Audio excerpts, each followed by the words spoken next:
There's a reason the wealthiest people on Earth rarely sell their assets. It's not because they're sentimental about them. It's not because they don't need the money.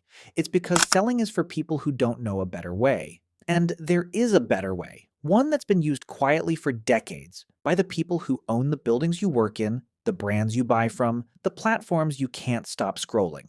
It's called buy, borrow, die. And once you understand how it works, the way you think about wealth and taxes will never be the same. Let's start with something most people never question. When you earn money, you pay taxes on it. When your investments grow and you sell them, you pay taxes on the gain. That's just how it works, right? For most people, yes. But there's a fundamental flaw in that thinking. It assumes that in order to access wealth, you have to realize it. You have to sell something, cash out, trigger a taxable event. The wealthy figured out something different. You don't have to sell to spend. You just have to own. Here's where it starts, the buy part. Wealthy individuals accumulate assets, real estate, stocks, private equity, business ownership. These assets grow in value over time. But here's the thing, that growth is not taxed as long as you don't sell. It's called an unrealized gain. You're richer on paper, but the government can't touch it. Think about that for a second. Someone builds a position worth $5 million over 15 years. That entire appreciation, the growth, the compounding, sits there untaxed as long as they hold it. Now most people at this point would say, great, but eventually you have to sell to actually use it. That's the assumption the strategy breaks entirely. Because the whole point of buy, borrow, die isn't just about avoiding taxes. It's about understanding that the tax system was built around one behavior, selling, and that wealthy people simply choose a different behavior. They don't play by the rules because the rules are unfair. They play by the rules because they read them more carefully than everyone else. The second piece, borrow. Instead of selling assets to fund their lives, wealthy individuals use those assets as collateral to borrow money from banks. They take out loans, often called securities-backed loans or asset-backed credit lines. The bank looks at $5 million in assets and says, we'll lend you $2 or $3 million at a low interest rate. And here's the part that matters most. Borrowed money is not income. Loans are not taxed. That cash you receive from the bank, it doesn't show up on a tax return as revenue. It's debt, legally speaking, even if you never intend to pay it back from your own pocket. So now you have liquid cash to live on.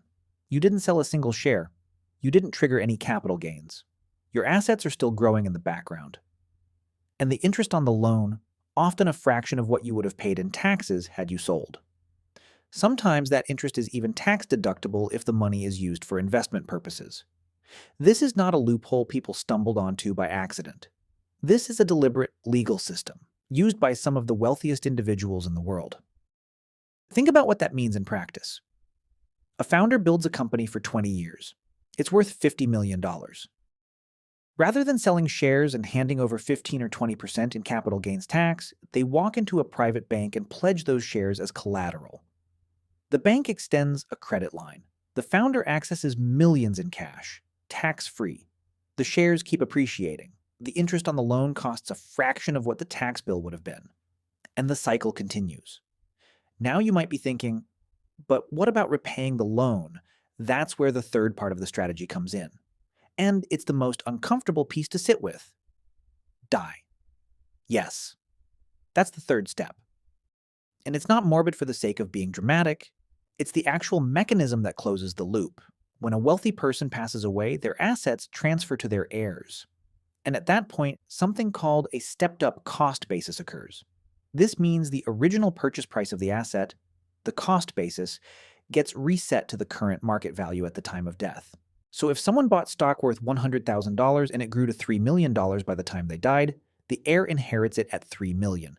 Not 100,000, $3 million. The entire gain, the $2,900,000 in appreciation, is never taxed. It disappears from the tax calculation entirely. And that outstanding loan? It gets paid off using the inherited assets. The estate settles the debt, but the capital gains tax bill that would have accumulated over decades? Gone. Legally, completely erased. Let's put some rough numbers to this so it lands properly. Say someone holds $10 million in appreciated assets. If they sold to fund retirement, they might owe close to $2 million in long-term capital gains tax depending on the jurisdiction. That's $2 million gone immediately.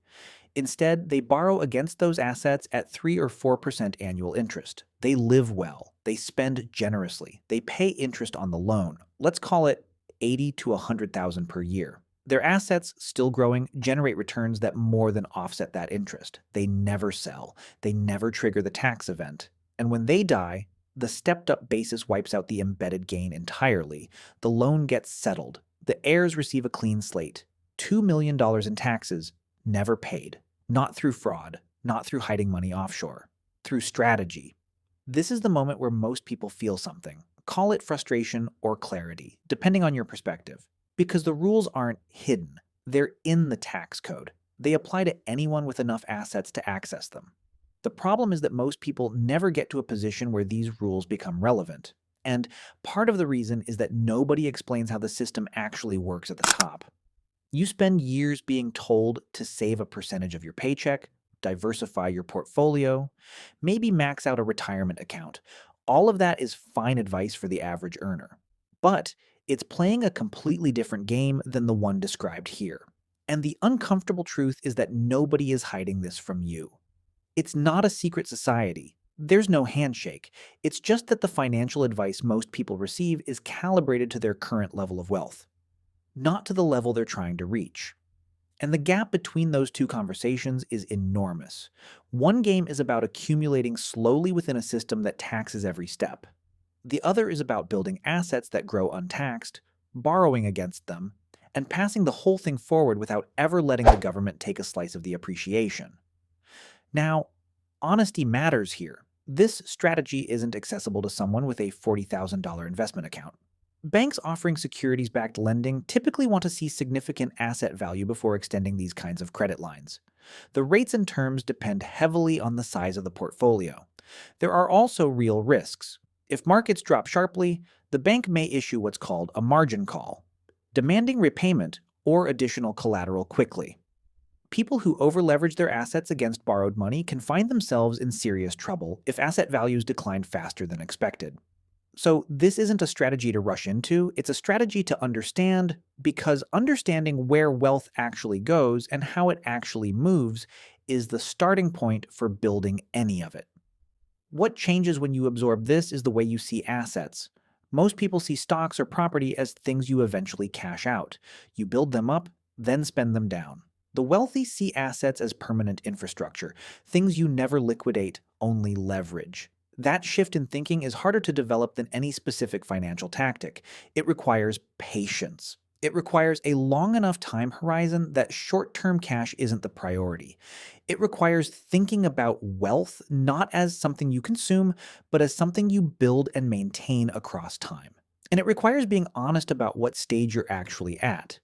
Because borrowing against assets you don't have is not a strategy. It's a fantasy. The strategy only works once you've done the unglamorous part, building the asset base in the first place. That's the part nobody wants to talk about because it's slow and it's quiet and it doesn't make for compelling content, but it's the foundation everything else sits on. Most financial education focuses on how to earn more and spend less. What rarely gets discussed is the architecture, how money actually flows at the level where the rules change. The game you were handed was designed with certain assumptions baked in, that you earn, you pay taxes, you save what's left. And that's the loop most people never question. But the loop has an exit. It just requires owning the right things and knowing what to do with them once you do. That knowledge is what separates financial education from financial literacy. One tells you how to manage money, the other tells you how the system actually works. The question worth sitting with isn't whether this strategy applies to you today. It's whether the way you're thinking about assets right now is building toward a position where it eventually could,